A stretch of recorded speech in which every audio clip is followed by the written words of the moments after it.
Hello everyone, welcome to Dice on Ice. My name is Megan, and we're back, Session 10 for Curse of Strahd, Beloved Barovia.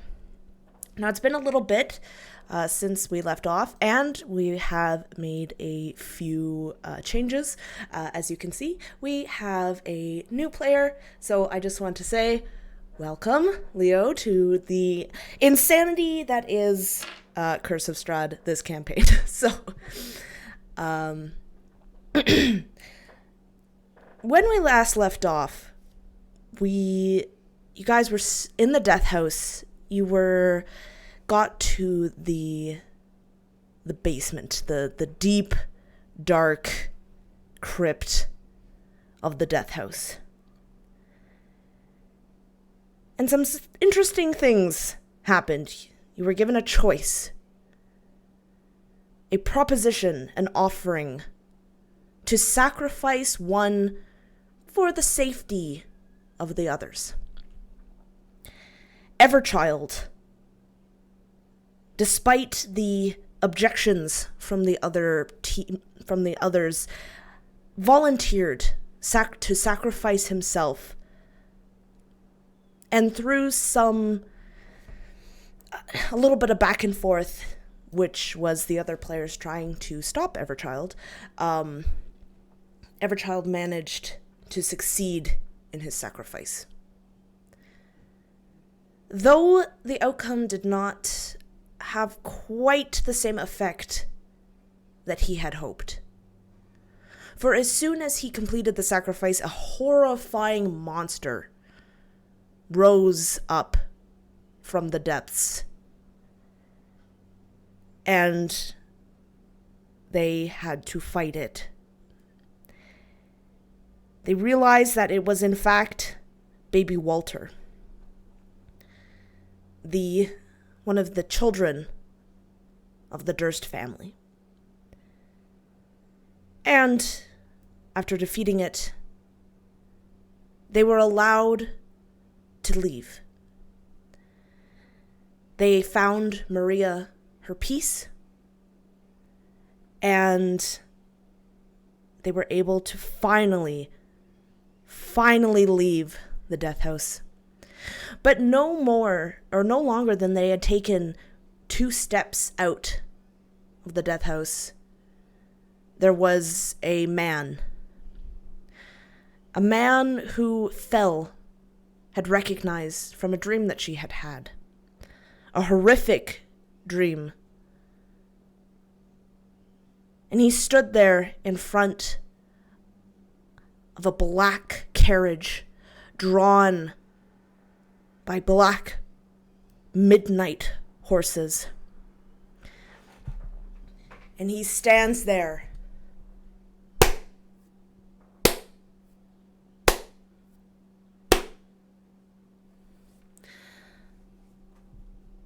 well, you got farther than most others did. I'm impressed. Though I had hoped for a little bit more bickering going on between you and that runt. But nonetheless, entertaining, and I cannot wait to see what you guys will do next, or what you all will do next. How do you guys react? He stands there, looking somewhat expectantly at you three.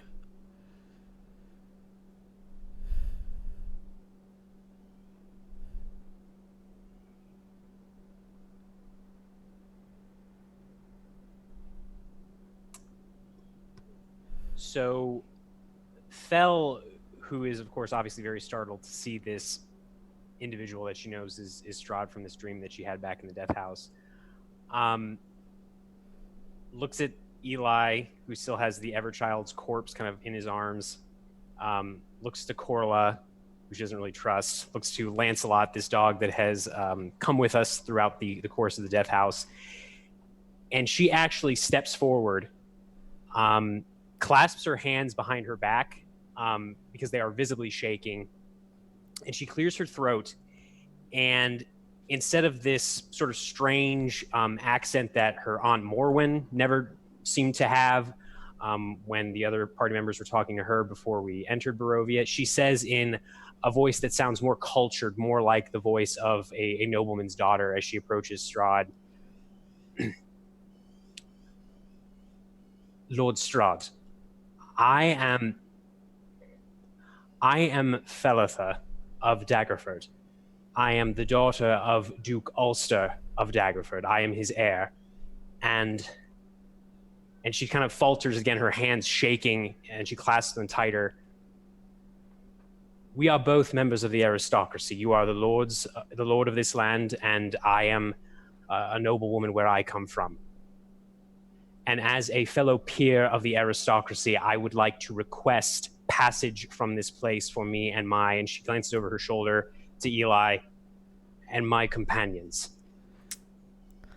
Oh, how very, very rude of me. I do deeply apologize. It is very rare that I come and speak to others so quickly, and I completely forgot my manners. But you have reminded me with that beautiful introduction.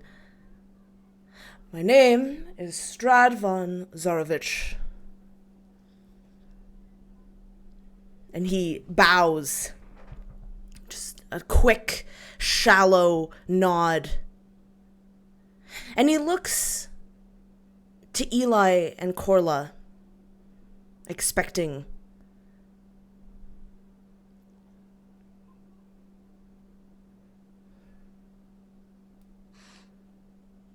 You'll have to excuse me if I don't extend my hand in greeting, as I am presently otherwise engaged. Eli Lancaster.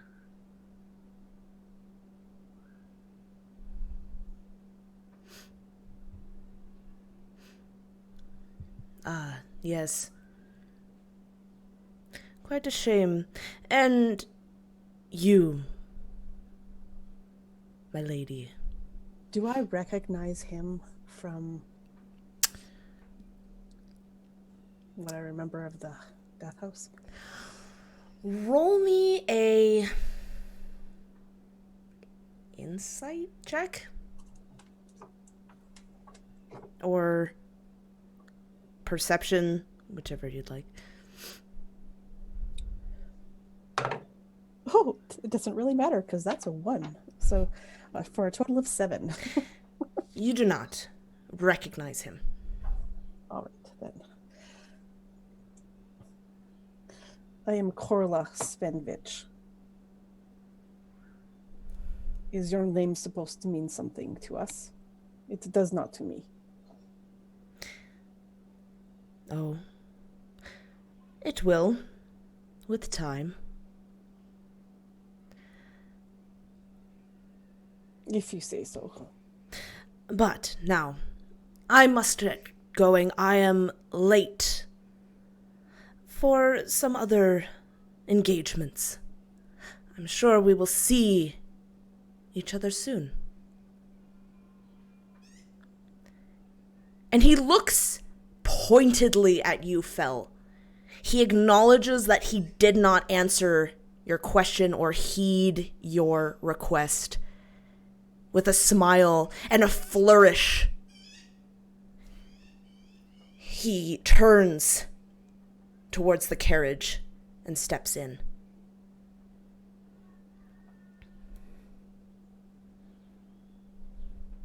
And Fel would just quietly mutter as he steps in, making sure that he is in the carriage first. That motherfucking bastard, under her breath. And you notice as well that this carriage has no driver. There's no click of the tongue, there's no crack of the whip to get these horses to start. They simply start moving. And they trot away until you are no longer able to see the carriage as it is swallowed by the fog.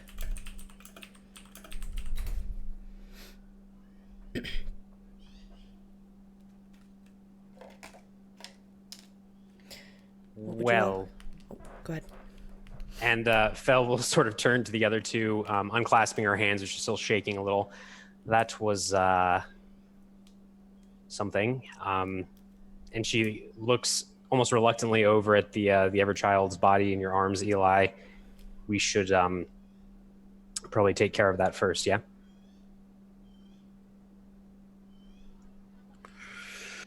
Yeah, I would see this through before we continue on. Right.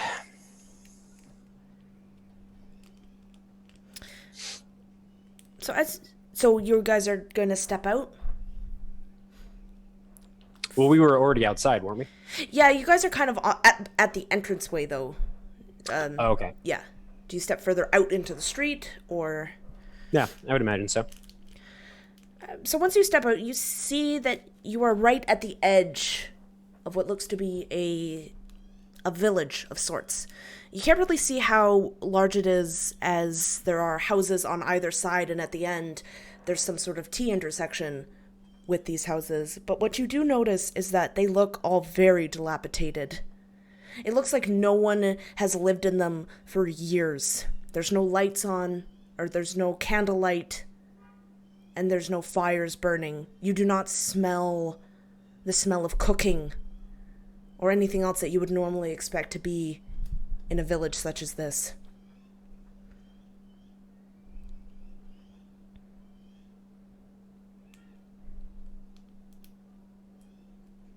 There was a like a creek or something right nearby. Maybe we could bury him there. There's a, I think, she glances back at the house. Didn't the children mention like a willow tree or something like that nearby? Maybe we could bury him under the tree.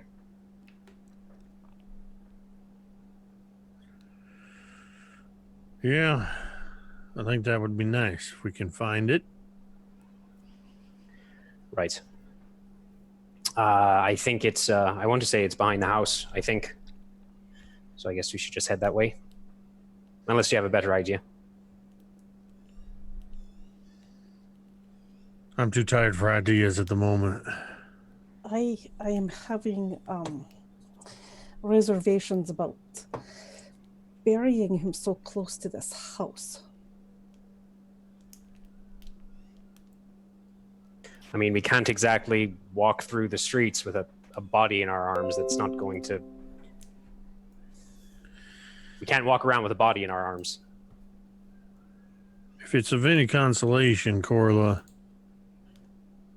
we are merely observing the ceremony of laying the vessel to rest.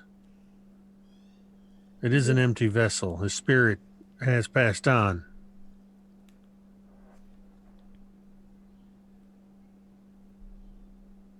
Then why does it matter?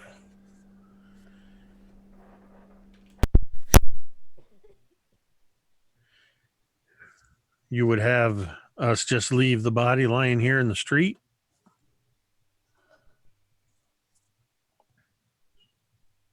Oh, no, that is not what I am saying.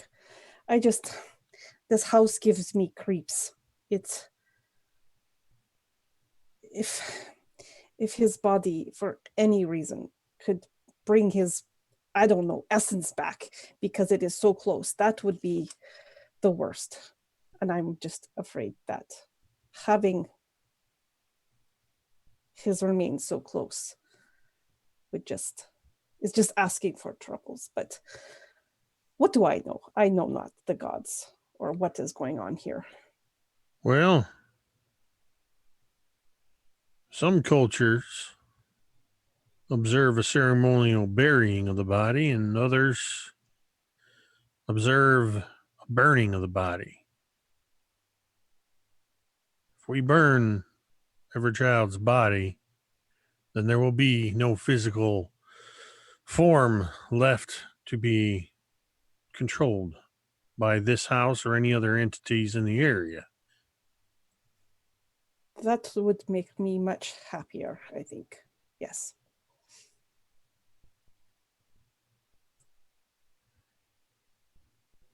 Right. Well, whatever we're going to do, we should do it soon.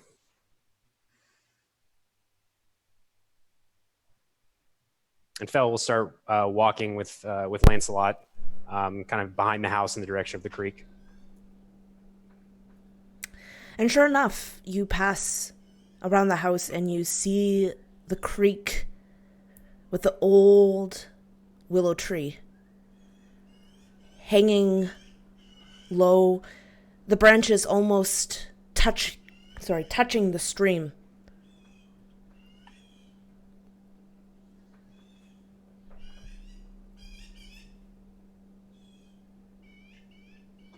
Do you want to say something, Eli or Korla? I mean, Korla, it sounds like you knew him before. Maybe.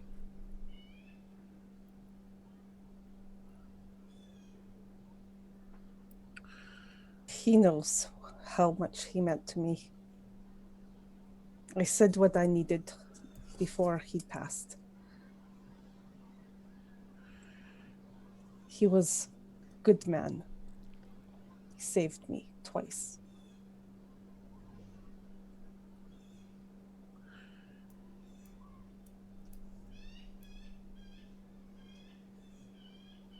Is there any I mean, I guess we're in a backyard. I don't know if there's enough like deadfall and stuff to gather up to make a sort of makeshift pyre, or is there along this creek? Roll me a D100.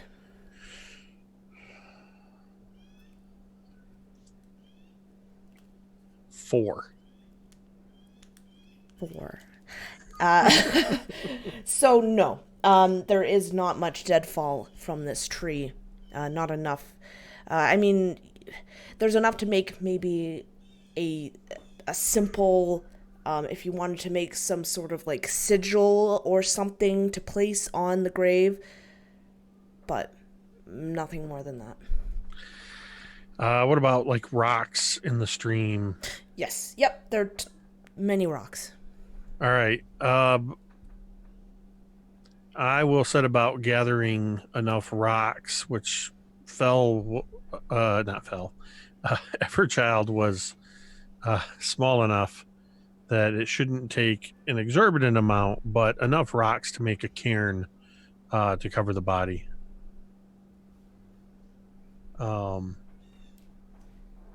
And sort of start doing that while Korla was talking.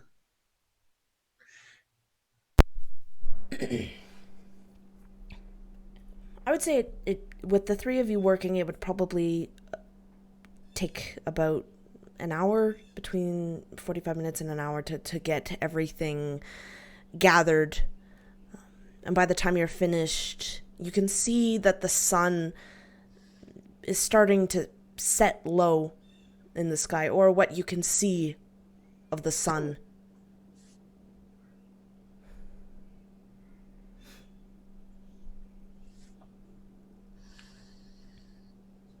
Do you want to say something, Eli? It seems a little strange to just cover him with rocks and walk away.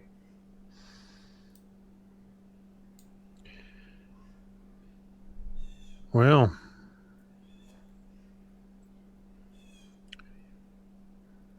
I feel like I said what I had to say to his face before he made the sacrifice. Anything else would be hollow words that would fall on an empty body. So, no, Phil, I don't have any words to say over him. What ears would hear those words anyway besides ours? And she looks at you for a moment, Eli, and she nods slowly. I guess you're right, is he didn't have to do that. You know, he was an idiot, honestly. He was a good man, but he did not need to do that.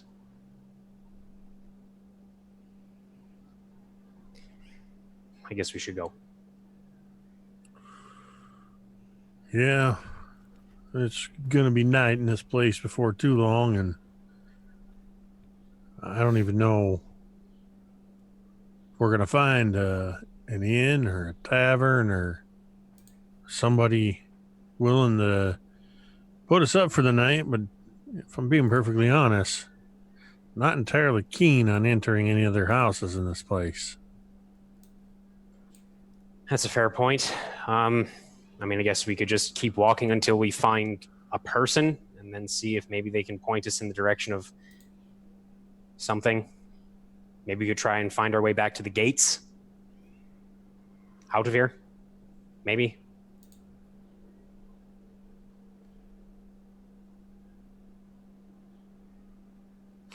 As the two of them turn and walk away, kind of talking about where they're headed, Korla doesn't follow right away. She stands and she's looking at the cairn that they built. And she's just silent. And then she approaches it carefully, kneels down, goes into her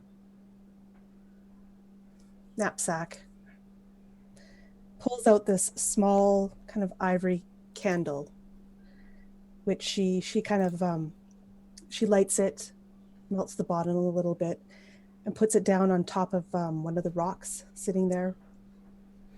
So it's kind of using the wax itself to kind of stabilize it and have it upright.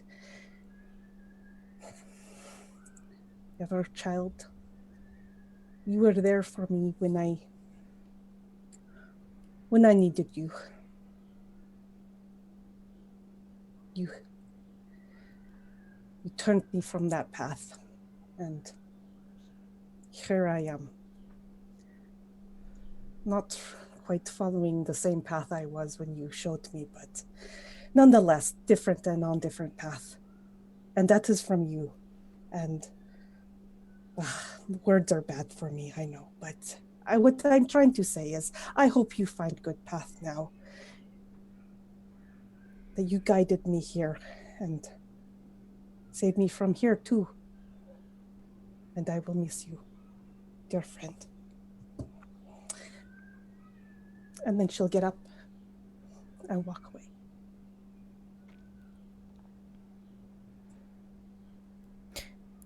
And as you walk away, you feel a gentle breeze upon your cheek, and a strange sense of calm comes over you, a feeling that has been very foreign to you for a long time. And a single raven feather seems to float down at your feet.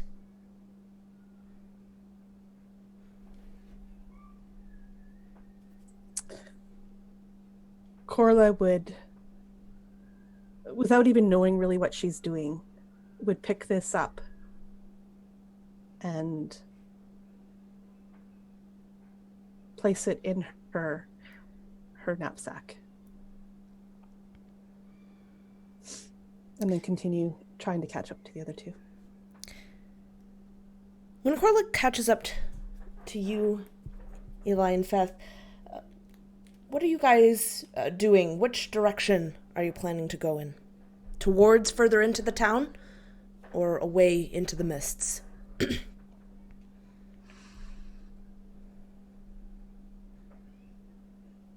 Well, which way did you really want to go, Fel? Do you want to try to find the gate in those mists? I do. I think she'll look around at these ruined, crumbling houses. This place is awful. I mean, if we can get back to... I don't know. And she'll look at you, Eli, confused, scared, sad. Do you think what Gleowin said before was true, that we weren't where we were before when we came here? She made a good point. If this place was so close to Daggerford, my father, the Duke, would have known about it, and I've never heard of Barovia or Strahd until now. I want to at least try to get back. Well, to be perfectly honest, though I never claimed to be all that well traveled. I mean, you seem a lot more well traveled than me, probably even more than Korla. Well, the point remains, I've never heard of this place either. And it would not be, had I set out in that direction on that road at any other time, it would not have been, this would not have been where I expected to end up. And, well,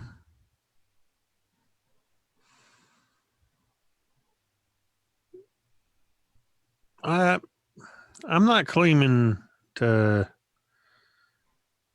be particularly in touch with the gods these days. Probably more than the rest of us now that, and she hesitates now that the, now that the Everchild's gone. Well, I've always sort of felt for most of my life their presence. Even when I wasn't heeding it, I always knew it was there. Just on the fringes, just on the edges, waiting for me if I chose to call out to it or go back to it. But now, it feels like we've stepped into a boat. Somebody's cut the lines and we've been set adrift. And that presence, it's there, but it's distant. And it's going to take some work to get to it. I guess what I'm saying is, wherever it is that we are, and I feel like we've been set adrift from what we're used to, what we're accustomed to. And it's going to take us some effort, more than just walking into some mists to get back. Now, I'm not saying that's not the direction we should go. I'm saying this so that we can all sort of, as best we can, know what to expect going forward. Right. I think we should at least try, at least that way we can say we tried, and then we'll figure out what needs to happen next. But if we don't have to, I don't want to stay here. Not a moment longer than we have to. Well, I agree with you. It's my mama used to say, ain't nothing get done just by wishing about it. All right. Then we're going this way. Yeah. We try to, I guess, head back towards where we remember the gates being.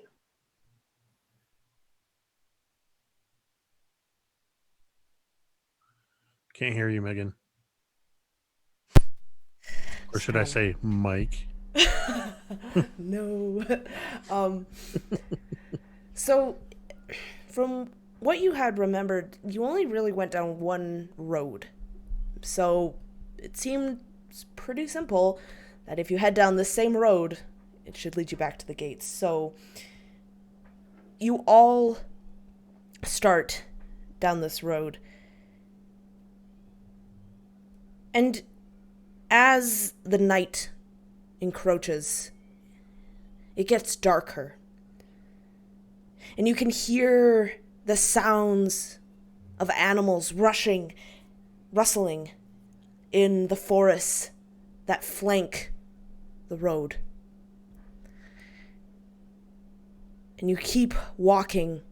The mist slowly gets thicker. You keep walking. And suddenly, there's a tree right in front of you. You look down.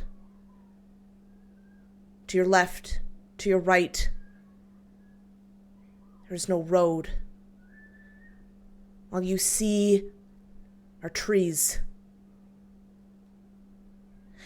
And you hear the sound of distant howling.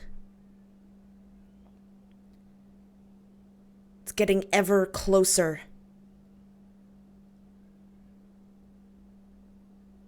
Until in the mist you can make out the silhouettes of 4 wolves.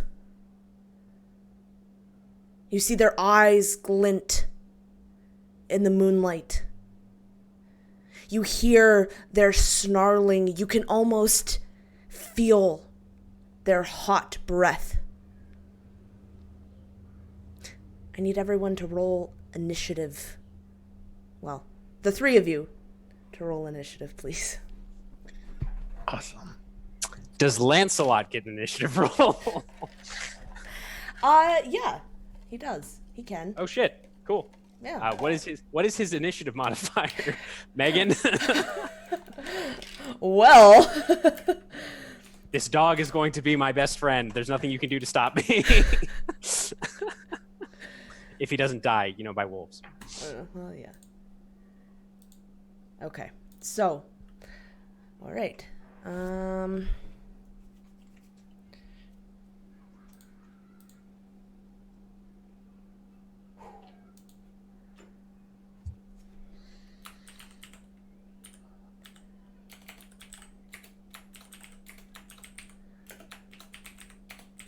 Who is in front? Who took the lead walking down this path? I feel like with night falling and everything, I would have just naturally put myself in the lead. You see one of the wolves step out closer to you from the fog. It crouches low, its muscles tense, and it attacks you, Eli.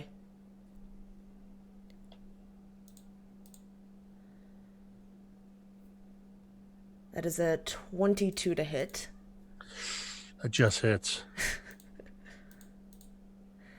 And that is going to be 9 points of piercing damage. And I need you to make a strength saving throw, please. All right, 9 damage and a strength saving throw. All right, let's see. That's going to be 12. So this wolf lunges at you. It snaps its maw right in your face, and you can feel its immense weight all of a sudden come crashing down onto your chest, but you manage at the last minute to put a leg out and steady yourself, and you are not knocked over by the wolf. The second one comes for you, Fel. 22 to hit. Yeah, that'll hit. That's going to do 6 points of damage.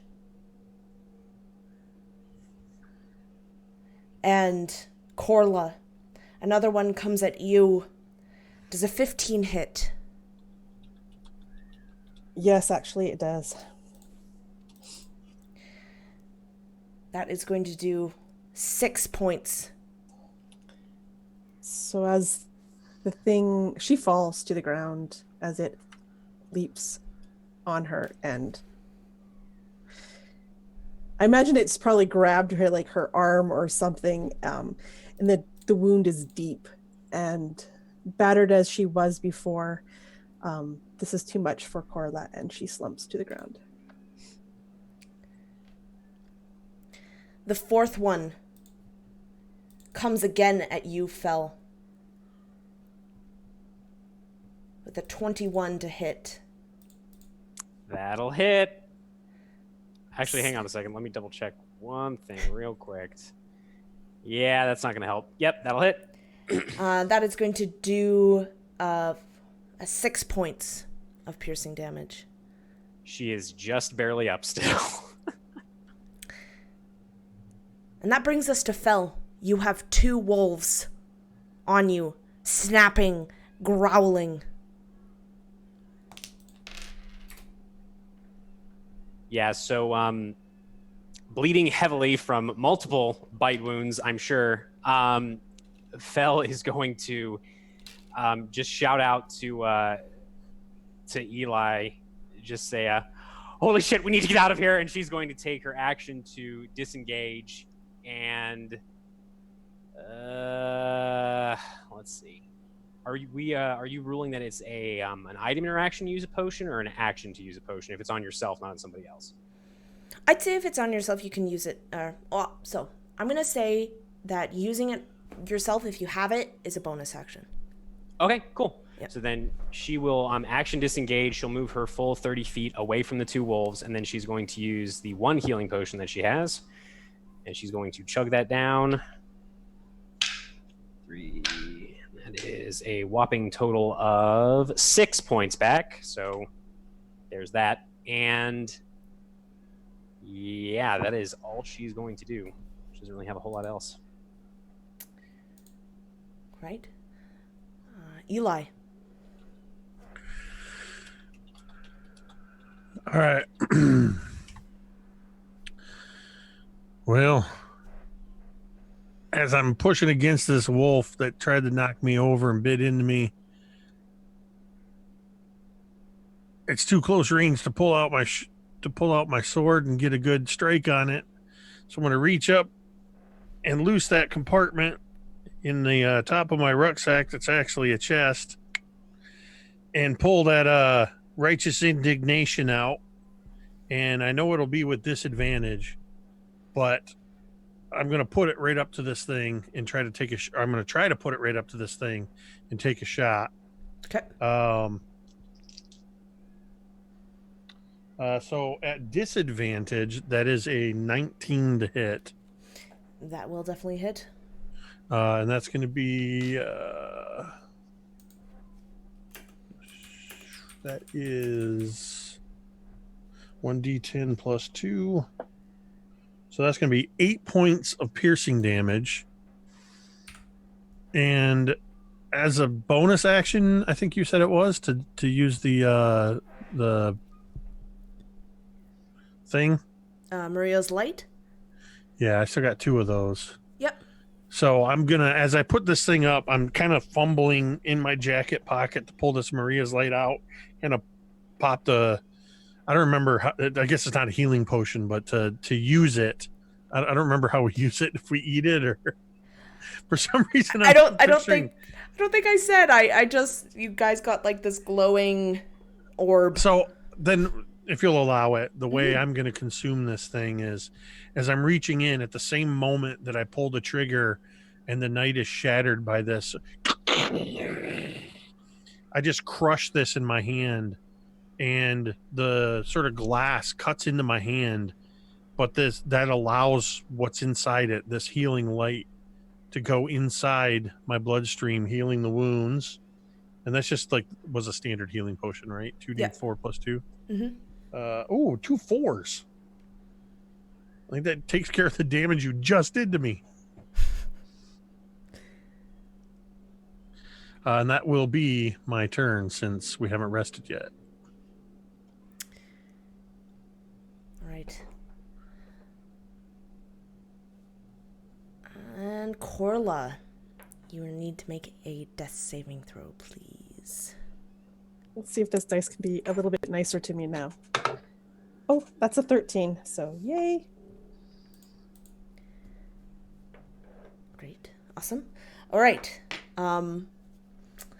Now it's Lancelot's turn. He is going to try and get one of the 2 wolves that were after you Fel.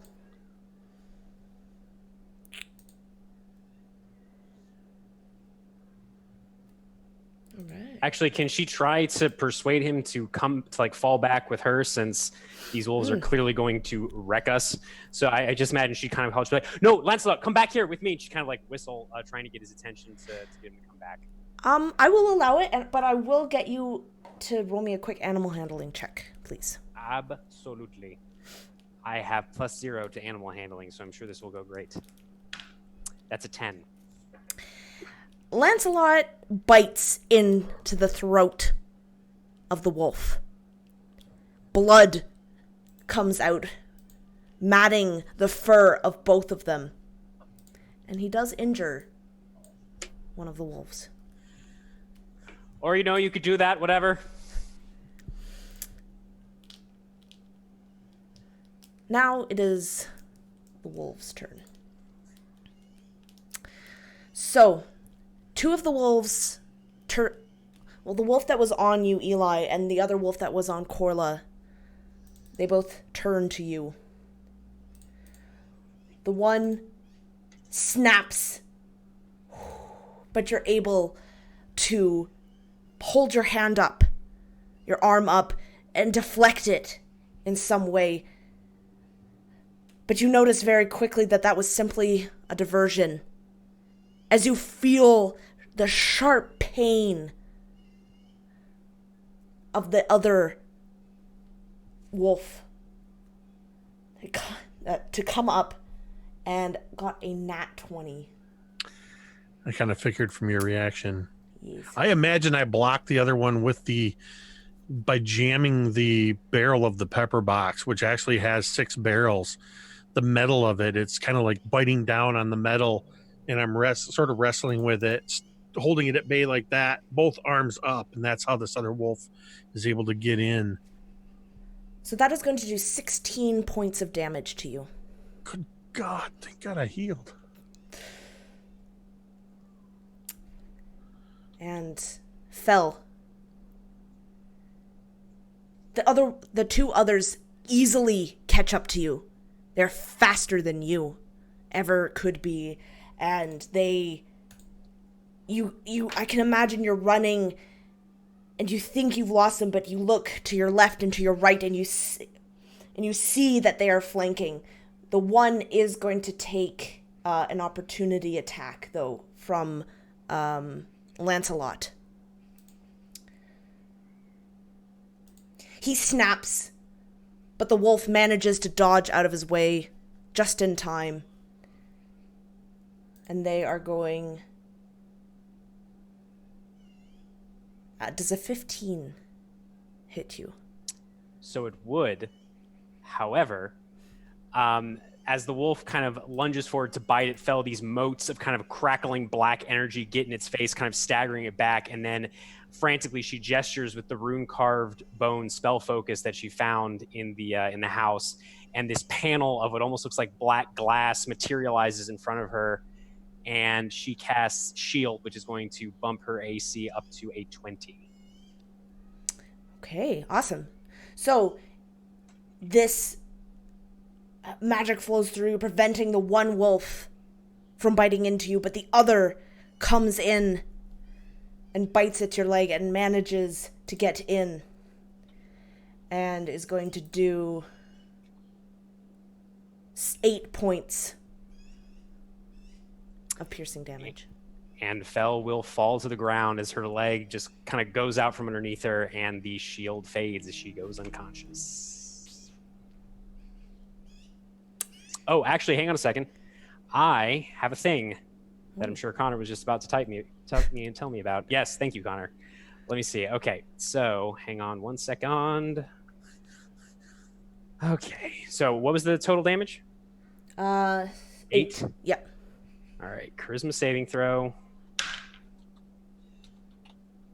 So let's see. So I rolled an 8 plus 5 is going to be a 13. Mm-hmm. No, yeah, 13. And I rolled a 12 plus 5. So actually, oh boy. So as Fel starts to go down, She feels herself falling into this darkness, and then, almost without thinking instinctively, she plants both of her hands behind her. Her eyes snap open. They are completely black as her veins sort of flood with this thick black liquid, and she snaps up just gasping. And she is going to use Strength of the Grave, so she is now back up with 1 health. Extremely confused, but definitely alive. Very cool. And that actually brings us to you, Fel. Great. So, trembling, freaking out, bleeding profusely, she, holy shit, she is going to just fumble around in her little knapsack and pull out her soul shard from Maria, the Durst family maid, and she is going to, similar to how Eli did, just kind of her hands shaking, just break it into her hands, this white light sort of diffusing into her skin, lighting her features up briefly. And that is a bonus action to do that. So let me roll that shisa. Wow, that was actually a pretty good roll. Let's see. So that is that. And then, let's see here. That's a bonus action. I have 2 of these bastards on me. Yeah, she will. Jesus. Yeah, she is going to. Let me see here. Yep. All right. I guess that's it. All right. She is going to attempt to reach out to the wolf that laid her low with a shocking grasp. Okay. Because I don't have anything else I can do. That's not very good. So that is going to be a 11 to hit. That does not hit. Okay. So imagine she kind of reaches out with one hand, which is still shaking, the veins still black, and these crackling arcs of teal-colored electricity trail from her fingers. But she is so disoriented by the fact that she was unconscious, now she's not, that she completely whiffs and misses the wolf. And her AC is also reset back to 15. Got to change that. But that is it. Okay. Eli. Korla is down. Fel ran off but did not get far before the wolves managed to overtake her. And there are 2 wolves on you right now.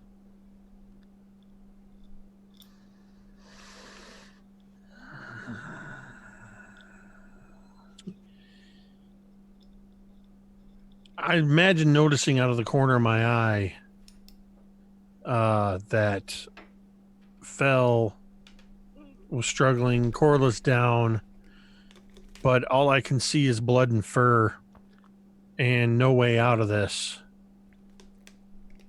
I'm going to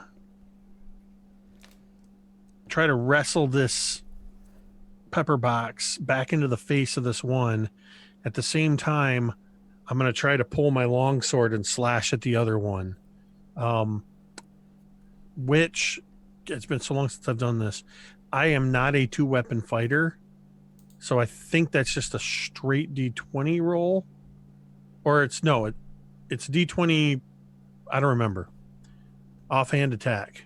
So your offhand attack is a normal attack roll. You just don't get your modifier on the damage. Yeah. And I don't think you get your proficiency bonus either. If you Right, no proficiency bonus on the attack either. Yes, you do. No, you don't. Yes. If you're not proficient. Oh, if you're not proficient with a weapon, then no. Well, I'm proficient with the weapon. There's something about, I just don't want to have 2, and it's not coming up on D&D Beyond for some reason when I search offhand. All right. I'm going to roll this pepper box attack. At disadvantage, that is going to be a 16 to hit. That is a hit. So that is going to be a 4 plus. That's 6 points of piercing. Is this aimed at the one that you had injured before? I'm still shooting at the same one I had shot previously. All right, you managed to bring this one down. So I imagine with it biting on it, I just sort of pivot the pepper box as it resets its jaw. I'd see the pepper box is just pointing down its throat and just blowing its head off. as I slash at the other one with my offhand attack. I don't think it matters, regardless of what I can add, because I got a 6. If I can add my attack bonus, that would make it an 11 to hit. An 11 still does not hit. So it's just sort of a clumsy trying to just get the sword out of the sheath, and it's just too close, I imagine, just bumping into this thing. See, that's 2 shots. Okay. And I just give a look at Fel and just sort of hair and sweat and blood hanging in my face, just shaking my head. Korla, make a death saving throw. Oh, that's an 8. That is a fail. 1 and 1. Right. So, Lancelot is going to charge after you, Fel, and attack one of the wolves. You hear the wolf yelp as Lancelot sinks his teeth into the hide, or into the flank of this wolf. He looks vicious. Okay. Now, we're gonna shift the scenes quickly. Anatoly, you are hunting. It is a task that is not carried out by many of the residents in Barovia. They fear what lurks in the dark, in the mists, in the shadows. But there is game to be hunted. There's food to be had. There's food needed. And they pay good money for this meat. And as you're walking, you hear the sounds of commotion. You hear the growling and yelping of wolves. You hear the clash of knives, and you hear what sounds to be the explosion of what might be cannon fire. It's loud.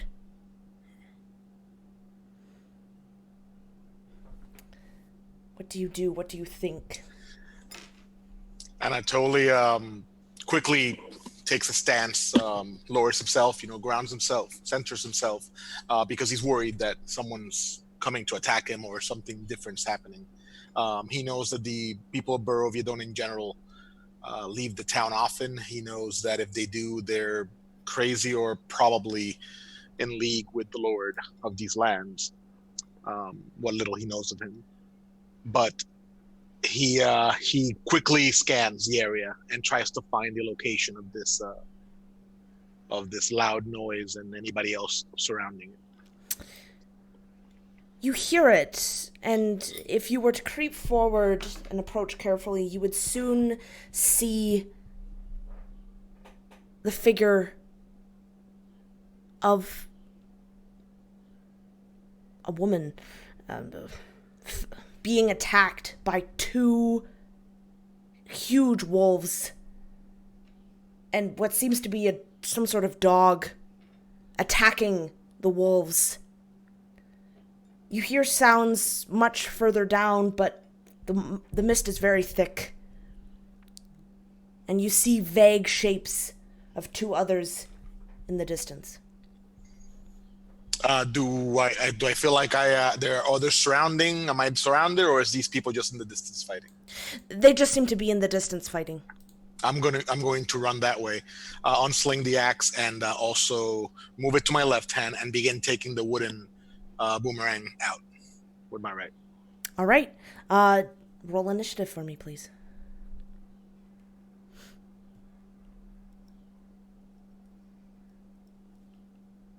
Sorry, 3.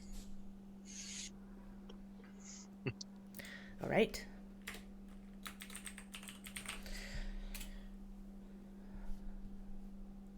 All right. So, the wolves. One of them is on you, Eli. Oops.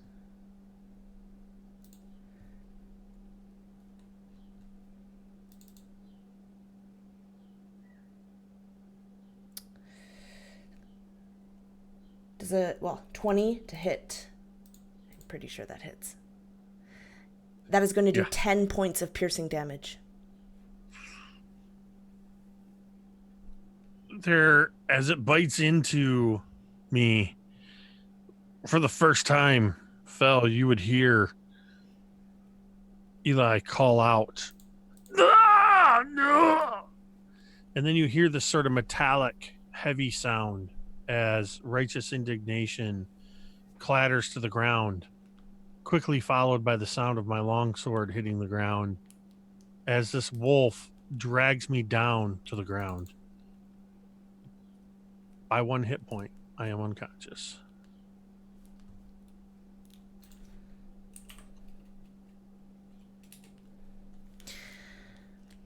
The other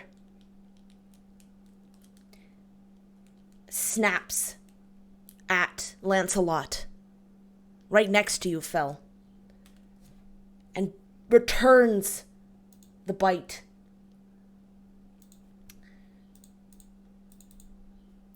You hear the sharp pain of Lancelot as he screams out, and with a whimper he falls to the ground, blood soaking his fur, matting it as he takes shallow breaths. The other one snaps at you, Fel. But you manage to pull yourself away just in time to deflect or avoid the snap of the wolf. And Fel, it is your turn. Yeah, I think after hearing Eli cry out, Fel would have started to scream, but then she sees the wolf lunging at her, and she stops, kind of letting out this gurgling rasp, and just steps back to avoid the bite. Wow, this is interesting. Is there a tree or anything that she could, because she is frantically looking around for some way to get out of this situation now that there are 3 of these things, and both Eli and Lancelot seem to be down, and so does Korla, obviously. Is there anything around where she could try and get away from this combat? Oh yeah, there are tons of trees. Well, she's gonna try it. So she is going to, I guess, action disengage to get away from these wolves. And just in this blind animal panic, she's just going to run towards the nearest tree and start trying to scrabble her way up. I imagine she kind of takes out one of these kitchen knives that Oscar had found in the larder of the death house.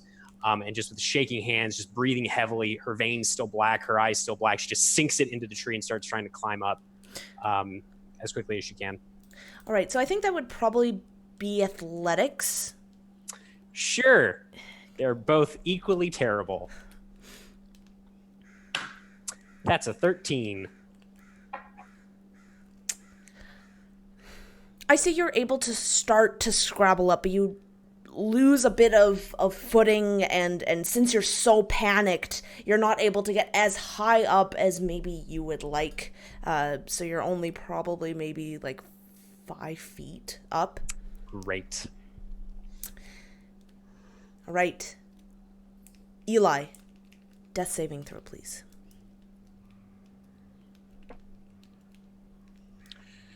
I'm not exaggerating. My first death saving throw with the only die I ever use for death saving throws is a natural 1. That is 2 death saving throw failures for Eli. Oh boy. Right. Oh my gosh. All right. Okay. Korla. Oh, that's a 7. So we're hanging on, but barely. I'm going to roll a death saving throw for Lancelot. Okay. Anatoly. You see the carnage before you and 3 wolves. Well, 2 wolves are close to you at the moment. So I do have reach then to be able to reach him Yes. and attack. All right. Quickly sling the boomerang back as I couldn't see them through the mists. Scan the people. Do I know them? Are they locals? Do they look like they're armed or? They do look like they are armed, but you do not recognize them, which is very odd. You have not seen anyone who is not Barovian, or you have not seen new people for a very long time. Okay. I'm going to head straight through to one of the wolves. Okay. 7 hells! As I run forward, grab the great axe and attack the wolf. Let's see what I got. You said there's 2 wolves. Who are they on right now? Who are they attacking? Well, they were attacking Fel. So they're attacking somebody on the floor right now? Hmm? Who's up? Just Fel. Oh, okay. She is attempting and failing to climb a tree. Oh, I see. But the wolves are still within range of Fel, right? Yes. Okay. Is there any way where I can... Nah, that's fine. Yeah, let's go ahead and attack this wolf. I'm going to go straight at it. I'm going to... Come out. I'm going to go ahead and rage. That is a 16 plus 4. And that hits. 20.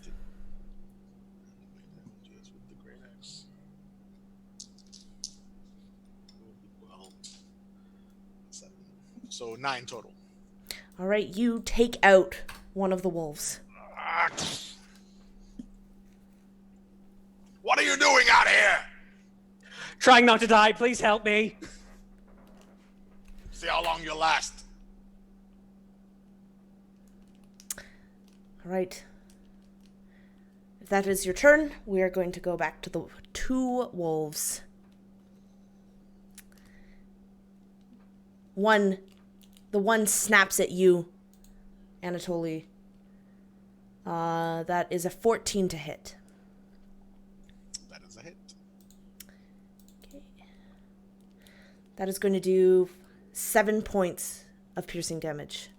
Right. It looks like the wound does not seem to go as deep as it looked.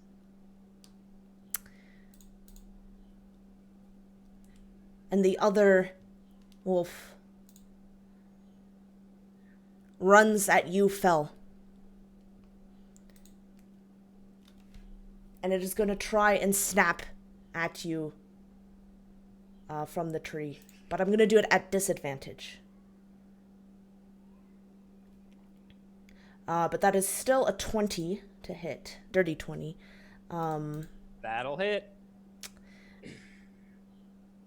Connor. That is going to do 6 points of damage to you. She is still up. So imagine she kind of like lets out this like almost like animal shriek as the teeth sink into her calf, and she's going to continue trying to scramble up the tree when it is her turn. And it is your turn. She is going to continue to try to get up in this tree, away from these wolves. Okay. Do I need to make another check? Yes, please. Oh, for the love of God, something above a 13 would be great. That's a 17. You are able to get up another 10 feet. So, would you call that my action or my movement, or what are you thinking? I would say movement, yes. Okay. So, is there a way, is she high enough up in the tree where she could get into like a branch of some kind so that she could kind of get herself in the position where she could potentially cast a spell? Or is she still too low? Oh, I would say that if you want to stop from where you're climbing, like you can just kind of hang on with one arm and kind of plant yourself if you'd like. That sounds so perilous and terrible.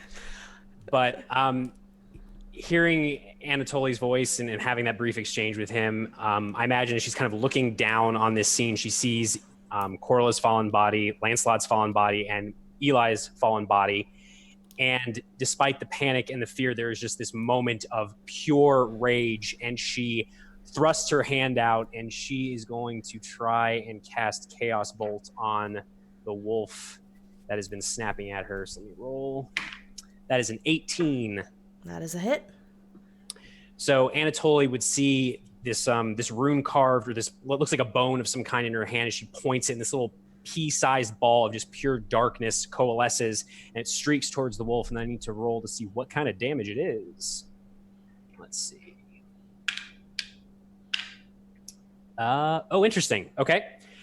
So as the little sphere of darkness kind of whips towards this wolf, it almost seems to vanish, and then it impacts the wolf almost right through the forehead, sending out these almost radiating waves of this pinkish purple energy. It's almost like the wolf experiences, I guess, the equivalent of an intense migraine. A little blood kind of leaks from its eyes and its ears and its nose and its mouth, as it takes a whopping total of, let me just make sure I'm calculating this right.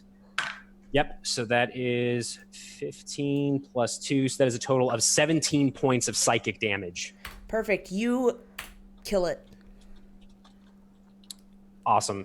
And she's just kind of breathing heavily and just looks to Anatoly, this stranger, and just says, "Now you can take the other one." Guess you are useful then. Is there Eli. one left? Yep, there is one wolf left. Eli. Oh, All right. Same die, because I only ever use my Atcon die for death saves. All right. I'm going to move this over in front of me. This is like the most critical death saving throw I've ever made.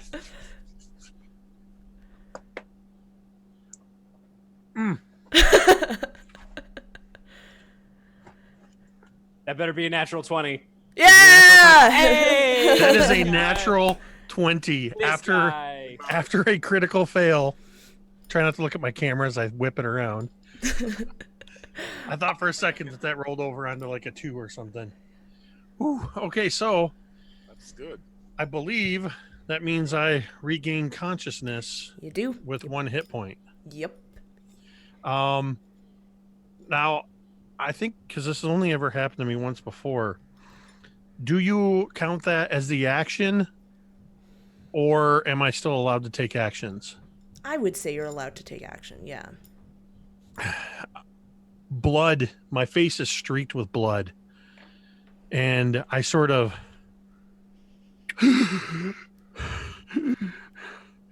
my hand instinctively reaches over, crosses across the blade of my longsword until I find righteous indignation.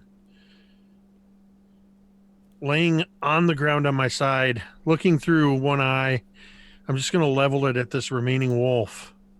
And at disadvantage, I assume, because I'm on the ground. Is that disadvantage? Is it close range? It's not close range, but you are am prone. I'm disadvantaged because I'm prone. Right. So I'm just gonna. Is Anatoly engaged with this one? Yes. Yes. I don't know. I don't know who this is. I'm just seeing the wolf. So, damn it. It was a 16 and a 3. So, a blast of fire. And I imagine Anatoly, then you might hear this sort of something just buzz instantly past you. As I'm assuming that, because I think I missed with an 11. That's a 9 to hit. Yeah, that does in fact miss. How loud is this thing? It's a pepper box, so it's basically a 6-barreled pistol. And I'm imagining it's quite loud. Also, this sound is very familiar to you, Anatoly. As this is the sound that you have been hearing Yep. in your dreams. You snot-faced hoglot, what was that? I'm actually, I don't know if I would have the presence of mind yet to do that. I was going to use my other tier or whatever it's called, but I don't think I can even get to it. I'm on my side, so I don't even say a word. You hear this as I'm still holding it shakily. You just, as I cock the hammer back again. All right, Korla. This is also very intense. Yeah. Get some of that. I like to think that's Everchild that was coursing through us and left some mojo for you, Korla. I'm so afraid to roll this right now. Oh, it's a 16. So you have 2 Hang fails on. and 2 successes? Yeah. All right.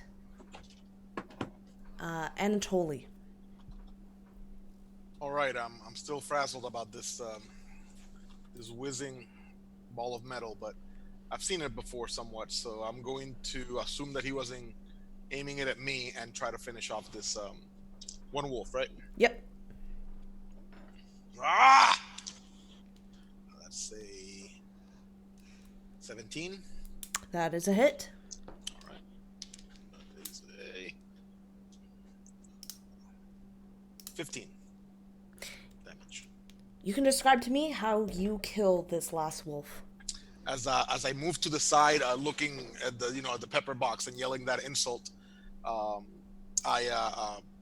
quickly, as the wolf is coming at me, I hit it with the butt of the weapon and then slash at it and just destroy his jaw. And silence returns once again, but only for an instant, as you can hear the sounds of distant howling in the forest. Anatoly's going to look at Fel. Fel, you're still in the tree, right? Correct. We must go. Get down from there. And I look at the man on the floor with the gun, and I'm going to kind of grab the item and grab him by the forearm and kind of lift him up to get him up if he's willing.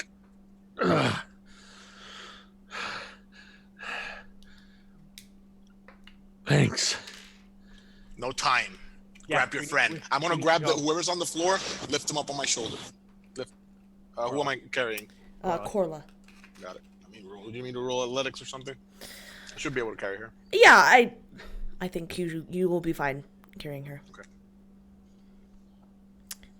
Because I believe you're still raging at least for a bit, so you should be able to. Yeah, until my round passes. Yeah. Yeah. Fel will come out of the tree, the darkness fading from her eyes and from her veins as she looks to you, Anatoly, and says, where can we go? Where can we go that's safe so we can rest and help Korla? Back to town, orc-faced man. Come on. She kind of tilts her head at that, but then follows Anatoly. Let's go. So what about Lancelot's still up, right? Lancelot is down. Oh shit. Yeah. Lancelot is that one yours? And Fel will be like, what do you mean, is that one yours? And then she's like, oh shit, turns around, sees Lancelot. Yeah, she'll run over to him. Is he alive? He is breathing. Very raggedly, though. And his eyes are closed. Well, that's not good. Make your decision quick. She's gonna try to carry him if she can. With her 10 strength, her average person strength. I would say you guys are so full of adrenaline right now. You guys could lift a truck right now. So. Oh, sure, great. Yeah, so she kind of grabs him as best she can, and we'll just start.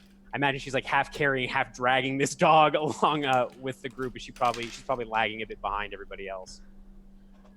Right. So you guys are heading back towards town, and Anatoly, you have wandered these woods many times, and though they sometimes are very difficult to maneuver, you know you are going in the right direction. And eventually you see the tall buildings, the shadow of them coming up overhead. Stay close. I keep walking into town. I'm trying to find my. Actually, I think I'm gonna take him over to the guy that that's in charge here. You know who I'm talking about. Where are we going? Is there a tavern? Is there a healer somewhere? Taking you to the burgomaster. I think you need to speak to him first. All right. Is the body with me bleeding? How? I think I missed your physical description, Anatoly. You did. I did not do it. You're correct. So I'm trying to picture what Anatoly looks like as he's carrying halfling. Korla. No, I'm kidding. Oh, that makes this easier. I am a male with brownish hair, dark hair, that is slightly long but well kept above his shoulders. One blue eye, one slightly whitish eye that has a scar. That's my right eye. I wear clothes that perhaps were once of good make with trim and stitching that looks a little bit higher standard, but I've been wearing it for some time. My left wrist is an intricate beaded bracelet with a small metal locket, and I carry a 12-inch leather art piece with an embossed bear's face on my belt over my right thigh. I also have this large axe it seems to be a axe for combat, not for cutting wood. And I have this, yes, human. And I have this large curved piece of wood with markings and some artwork depicting things of the lands, and other symbols that are not, you've never seen. And that's it. So, okay, because I'm a dwarf, so I just wanted to picture this. Yeah. You have Korla slung over your shoulder? Yes. So I imagine moving, trying to keep up, struggling.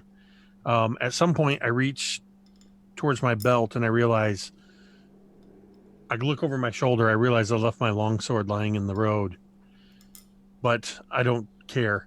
I still hold righteous indignation in one hand, and I reach into my pocket, and there is one more of the blessings for Maria. And so with Korla sort of dangling over Anatoly's shoulder, I just sort of reach up into her hand and press this thing into her hand, squeezing tightly, not even concerned if I break a finger or two of hers. I'm trying to crush this thing in her hand so that it will heal her. Yeah. You do so. Do you want me to roll that or her? You, Jake. Well, that's I'll roll 2 1s. Oh, 4 and a 1, so 7. 7 hit points back.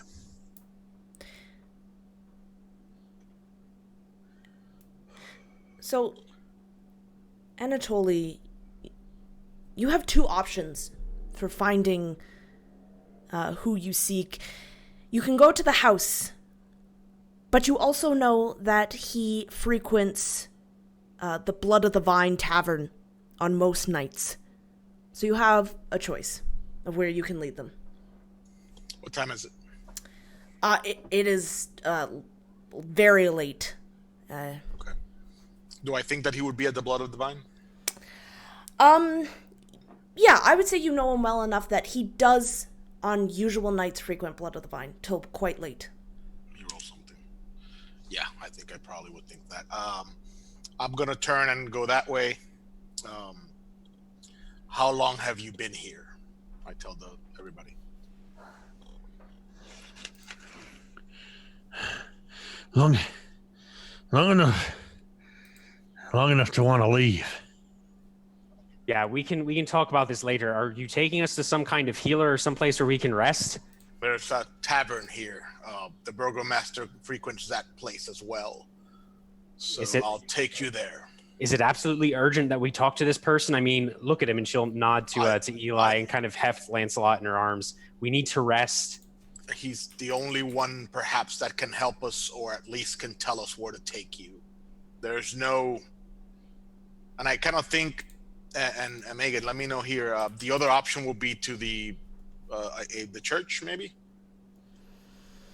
Yes, you can go to the church, although, so you have that option, but I will say that it is very difficult to get anyone, that it's very difficult to get anyone to let you in after dark. Yeah. I kind of think, and you see that, you see in Anatoly's face that he's trying to figure this out, and it's not something that he seems to be great at. And he says, just follow me. I'll take care of you. Someone has to. No one took care of me. And I keep going towards the blood of the vine. I again look at Fel, just catch her gaze and just sort of give that same head shake when I thought we were dead. And Fel will actually, she looks just stricken, Eli, and you just see her mouth the words, I'm sorry, as you look at her. And she continues dragging, half carrying Lancelot along with her as we continue deeper into this village. So you guys notice that all the lights, all the candles seem to be snuffed out. You do see the occasional movement in some of these buildings, but it looks like most of them have been vacated. But you do see a light. A torchlight, in fact. At one of these buildings. It is the only building that seems to have any sort of light to it, of life. But even it looks extremely run down. We're going to switch scenes for a moment. Jean, what are you doing at the tavern? Jean has a distant, shadowed corner table, one that she always frequents. One that almost has her name written on it, if that were the case. But alas, it does not have her name written on it, though. Perhaps it could. And she stares out through the open window where the dead of night barely can even break through. It is dark and quiet in this place, and she stares into a thin bowl of some kind of soup where only a scant few potatoes and maybe a leek or something float in it, and it's gone cold now. She's barely touched it. She stirs it with an old spoon and tries to eat it, but she's too lost in thought, and she looks up from her bowl, staring at the entranceway. And as you look up, it would seem that you looked up at just the right time. The door bursts open, and 3 strangers come rushing in. One is holding what looks to be some sort of dog. Blood mats its fur. They're all covered in blood. You do not recognize any of them save for one. Would you know his name? Or would you just have... I do know his name, because I've met him once or twice actually. One to ask a favor and one to receive the favor. And so I got to know his name, or at least his face, well enough. But these 3 strangers and the dead dog, or dying dog at least, caused Jean to kind of almost stir in her seat, as if uncomfortable, as if her seat got uncomfortably hot or something. And she pulls up her hood that she has draping over her from her cloak to hide her blood red hair. You see that Anatoly is carrying someone. A struggling someone at this point. At this point, you... Put me down! Right. And I put her down on top of a table or something. Oh, Sit her down. oh, that hurts. Are you all Where are right? you taking us? I look around. Do I see anybody that I recognize? You see Arik, the barkeep. You see 3 Vistani sitting in the corner. You see the hooded figure who you know as Jean, since she always sits there and is always the mysterious one. What does John do in town? Is it John or Jan? Jean is how Jean. his name is said. And what does John do in town in general? Like, what have I seen her do? You have never seen her leave this tavern. Never seen her leave this inn. She has a room here. You must have deduced. Otherwise, you've never seen her do anything. What was the favor? She had asked you to whittle a piece of wood into the likeness of a chess piece. That's right. Okay. And after you'd done making it, she took it from you. Okay. Also, And offered you coin in compensation. you do also see Ismark as he turns his head in surprise and shock towards you. More. I just look at this and I say more. And then I go over to the bar and Eric, give me that piss crap you give everybody else. You hear nothing but a grunt from Arik, but that is probably the only thing you have ever heard him say. It's just a grunt. As he pours you. Now, Jean, you recognize the voice of Korla as soon as you hear it.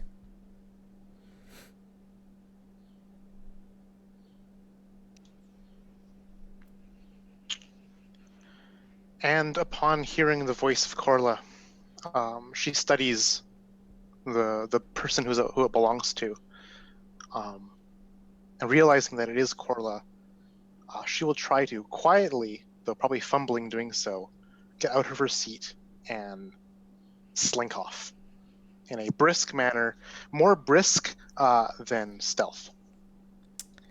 Do you still want to make a stealth check, but at disadvantage?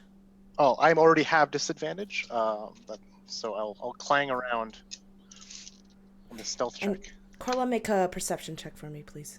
Also at That's disadvantage because you are wounded. And that is going to be a 7 on my stealth roll as I bump a table and jostle my bowl and it spills. So mine is 13. Korla, you see someone, you notice, despite your pain, despite the blood, you see someone who looks as though they are trying to quickly leave. And you see a flash of bright red hair underneath the cloak. And you recognize the hair.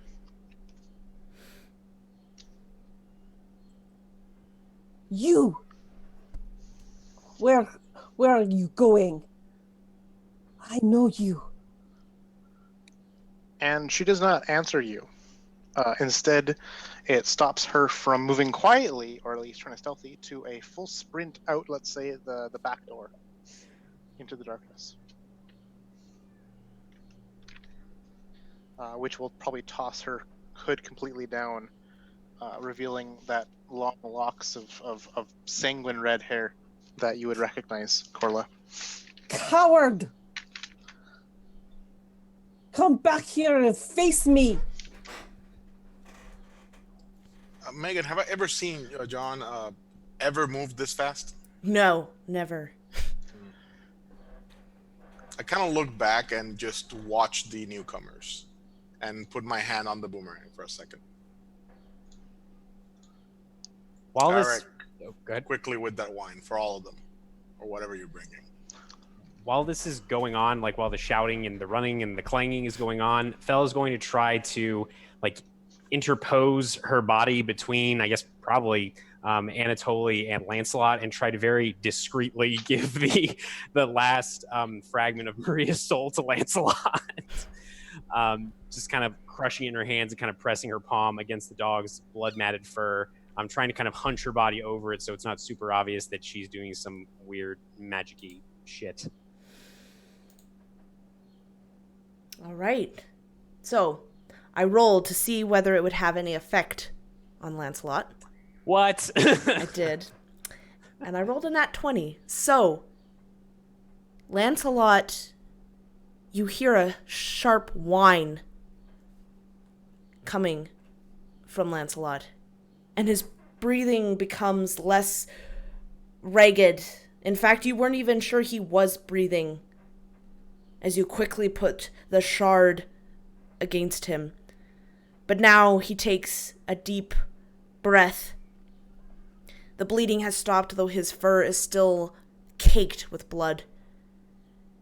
And he lifts his head up to you, and with a small whine, you can see that he uses all of his energy to give your hand a small lick. And Fel would just wrap her arms around him, just shaking as she embraces this blood-matted dog, sort of burying her face in his bloody fur, not really caring what else is going on, just trying to wrap her head around all of the shit that's just happened, almost completely forgetting where she is and what's going on around her. Eli, what are you doing? With all of this chaos, you have Fel hugging Lancelot, Korla yelling at someone who is running out of the tavern.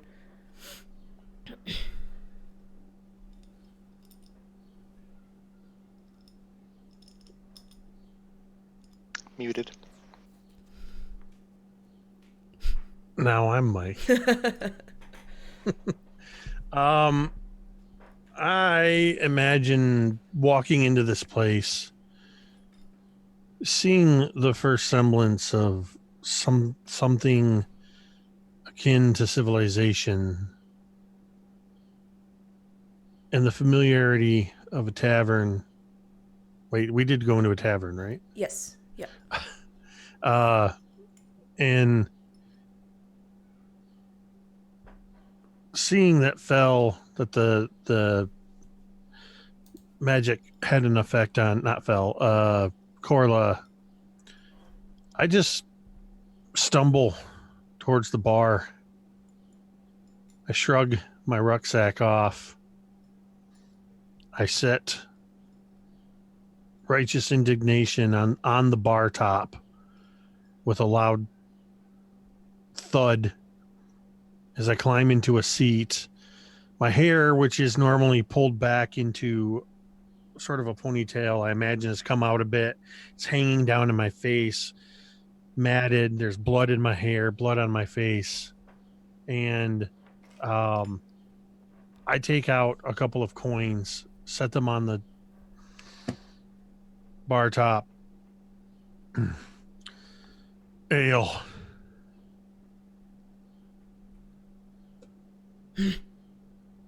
Arik grunts. Gets you a large glass of ale. And after he sets it beside kind of all the glasses that he had set out upon Anatoly's request, and after that he just kind of continues on expressionless, cleaning the glasses. And I would, whatever glass of ale he gives me, I would just, while the rest of this is going on, I just turn in my seat facing into the tavern and just until it's gone. Jean, are you still running out the back door? Korla calling after you? I think I would glimpse back, with a quick head turn. Is she chasing after me? No. The initial reaction was she kind of like stood up straighter. I guess she's like kind of sitting in the chair at this point, but she kind of sat up straighter and called out to you, but she's in no physical condition at this point to go after you. And so as you like run away and are not heeding her words, like these angry words that are coming out of her, she just kind of slumps in the chair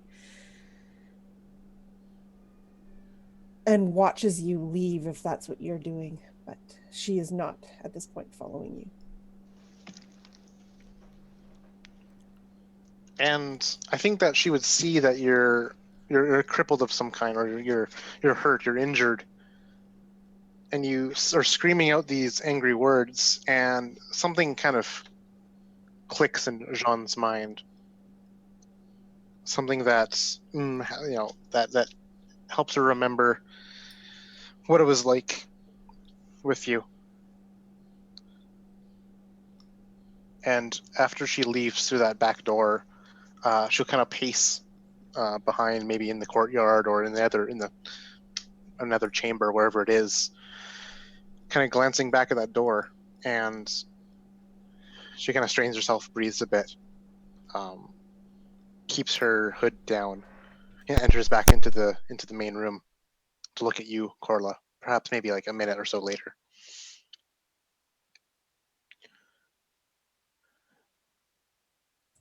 And I think at this point, Korla had, after you'd left, Korla had slumped and she was looking down at the table. And then at the sound of the creak of the door opening up again, she would look up and see you. Is that really you? And you see her full on the face. There's no, beyond a doubt, that this is Jean, the one that you had traveled with for many moons, many journeys together. And she would nod. How you get away?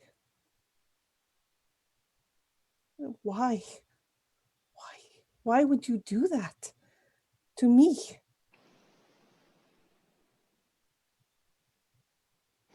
And she would shake her head, and her hands would come up as if to like just to like, no, it wasn't like that. But nothing. She almost seems like a frog is caught in her throat. She's unable to speak at this point, but she approaches step after step. No, it was not like that.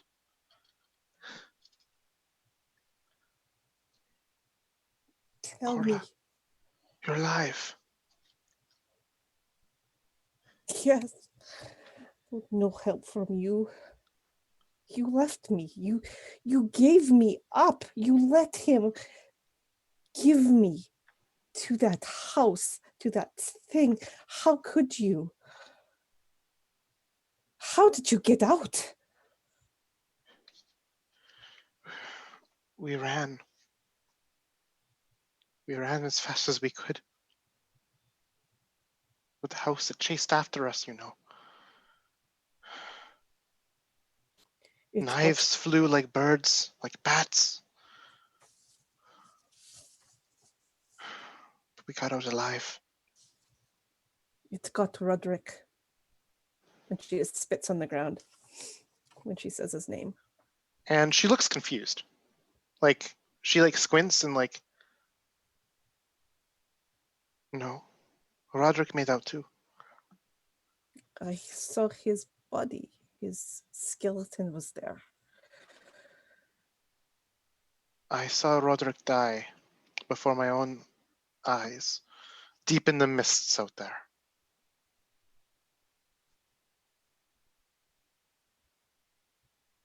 I think at those words, Korla would just sit there kind of stunned a little bit.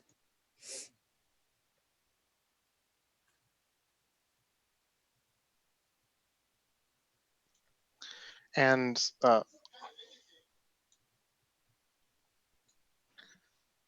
And Jean would just, she is also equally confused how you survived despite your own fate being sealed by an unloving fate, by an unloving decision. But she will try to approach you and even touch you, perhaps to hold your hand or something. She lets you approach her, but as soon as you try to touch her, like your hand goes to touch her hand, she jerks away from it. Don't touch me. And she'll recoil. You let him do it. You let him. You did not even stand up for me. You didn't say anything. You just let him. Why, Jean? I thought we were friends. You know how it is with Roderick. It's he makes up his mind as his mind is made. You know But this. you could have said something. Told him no. For once, told him no.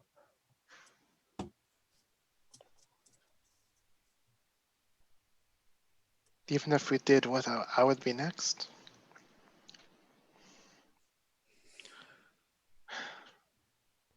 It was not my choice, Korla. You did nothing. And I think at this point, she'd also noticed that you're alone.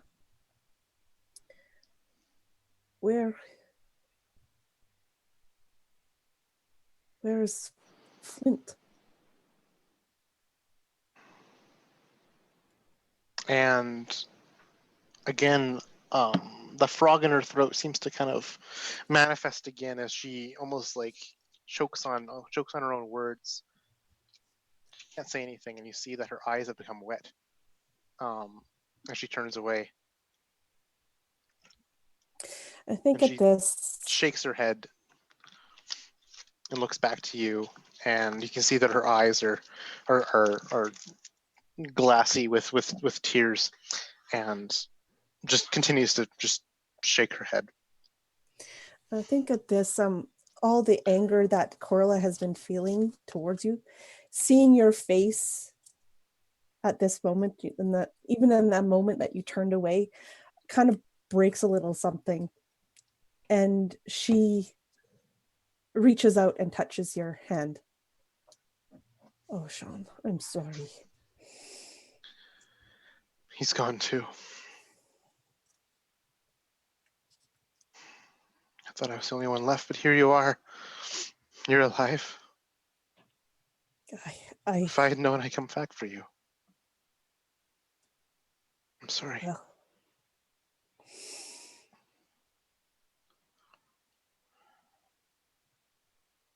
this, I don't think Korla will say anything she just kind of has her hand on your hand, but she's not saying anything.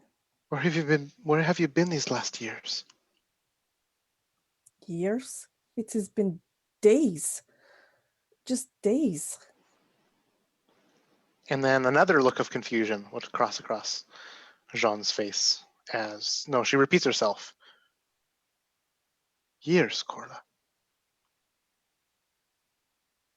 No. I have been alone for years.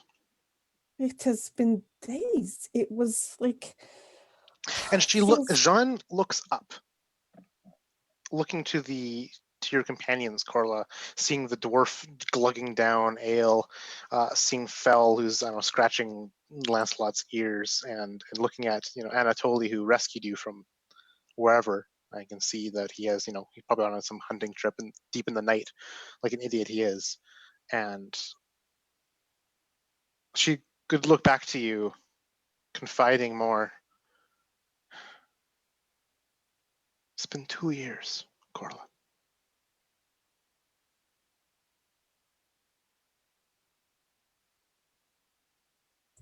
Korla is just dumbstruck, just shaking her head.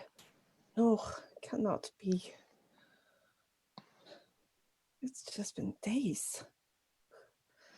It's been only days.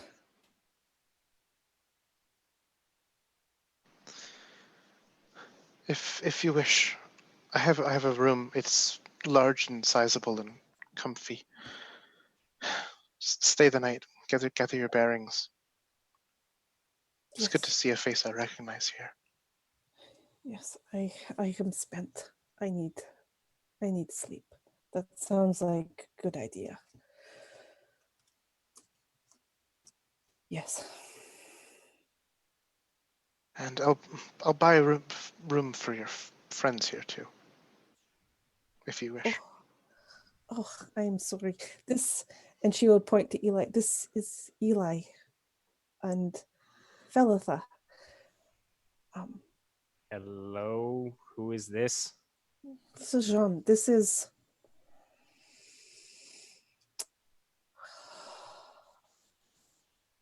She was from my old party.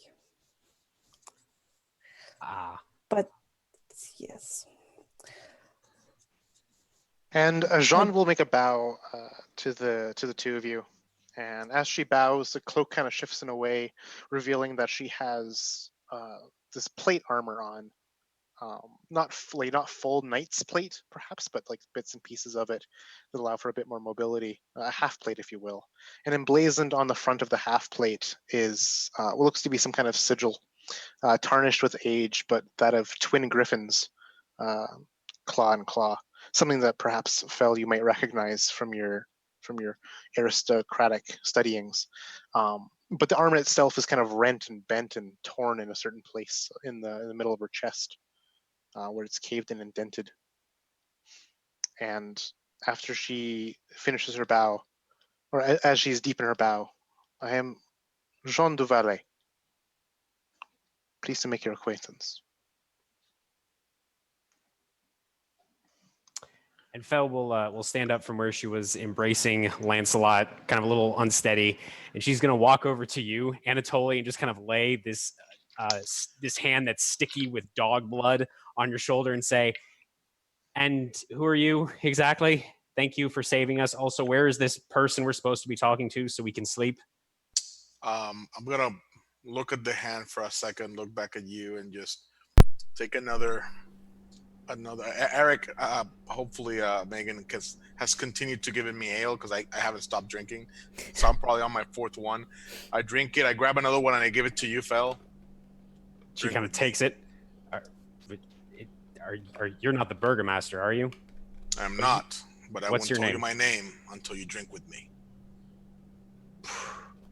Yeah, all right. And she just kind of takes a huge drink of this, probably a little more than what's appropriate.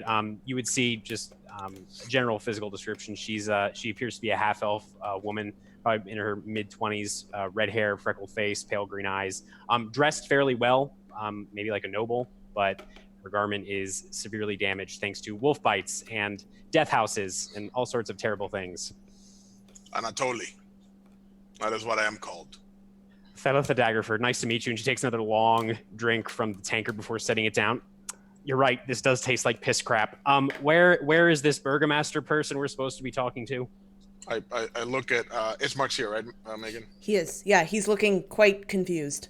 I look at him and point, and then I look at your the other companions, especially at the dwarf who has been drinking already, right?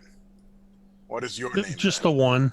At this point, you would see Eli at the bar still. I've taken this large, which imagine to your eyes just looks like a piece of metal about 12 or 14 inches long with a curved wooden handle, 6 round openings in it. And I've got it sort of broken in half, it looks like, and I'm placing small objects into it. I'm reloading Righteous Indignation, filling it back up to its full capacity. And then I reach down to the side of my rucksack, which is actually a wooden chest, just for you, Jason. And there's a small compartment near the top of it on the side that this item slides into, and then I close it back up. Eli is a dwarf that, in lieu of armor, I'm wearing leather armor that's more like almost like a leather trench coat, a bit worn. It has a hood. My hair is long, normally pulled back in a ponytail, hanging a bit loose, and my beard is not a big full beard like a dwarf's. Usually, it's a little more trimmed. Putting this away and picking my ruck up, I just walk over to the rest of you. I nod at Sean, nod at Anatoly. Name's Eli Lancaster. And Ram, it's a pleasure to meet you. I glance at Korla, I think. And you.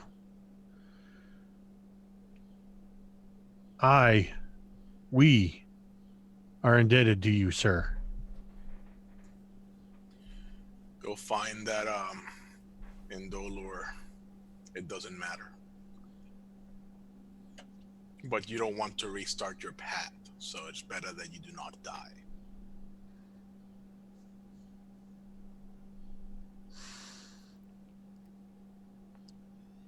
I give you a bit of a quizzical look at your words, but I don't press you.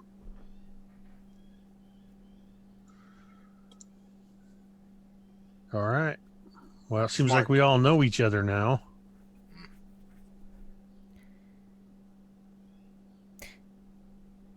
Right. Yes, hello. My name is Mark. Nice to meet you all. You all are very new. We don't usually get visitors here. And you see he's kind of like fidgety and he's a little nervous. And Anatoly and John, you know that Ismark is always kind of a little nervous and a little on edge. So this is really nothing new.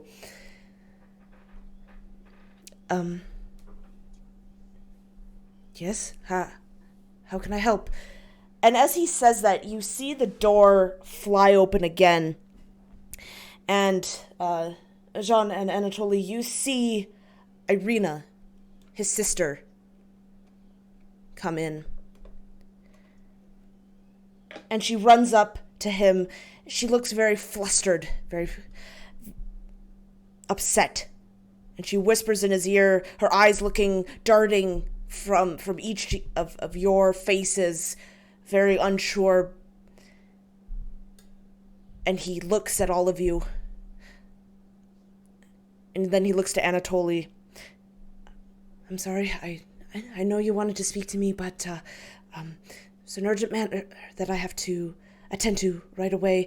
I will set up a room. You may all stay here, please, at the Vine, and I will send in the healer in the morning to help you all, and I will be back. But I must leave. My apologies. And he would turn kind of awkwardly and he would rush out with Irina. That's odd. Is it? He seems very nervous all the time, at least as far as I've seen so far. It's odd that he would leave the tavern And he stays here late. Jean's eyes would trace their paths as they leave the tavern, even going so as far as seeing where they walk to upon exiting. But when they pass out of eyesight, she'll turn back to the rest of the people here, but still silent. Looks like you have a place then. Do we? I mean, he didn't tell anybody that we needed a room, and she'll look back to I guess the barkeep kind of finishing the tankard of ale that Anatoly gave her, and just say, "Is there a room for us we can stay in?"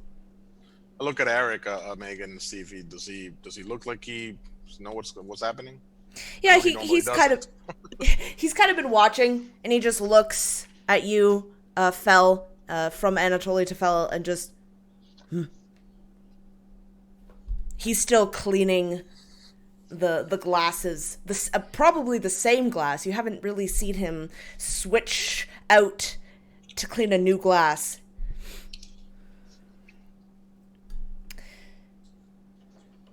So, just with the interest of time, we do have, I'd have to cut it a bit short. We do have a bit of a time limit. So, if there is nothing else that you guys want to do tonight, you are all welcome to sleep and have a long, restful night in beds that are actually pretty nice in all separate rooms.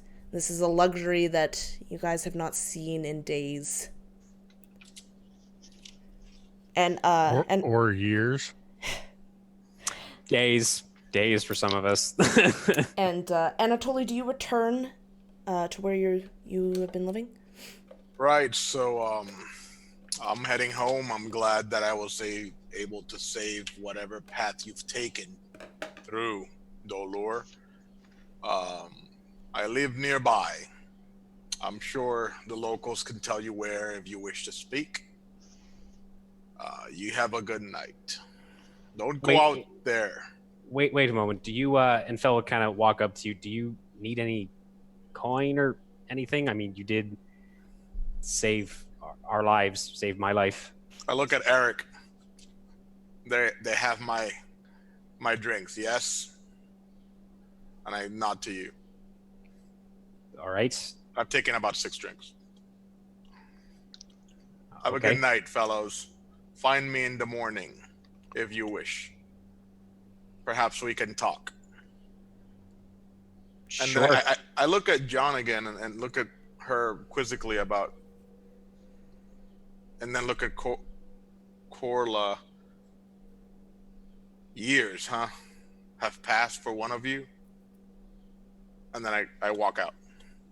And I go back home.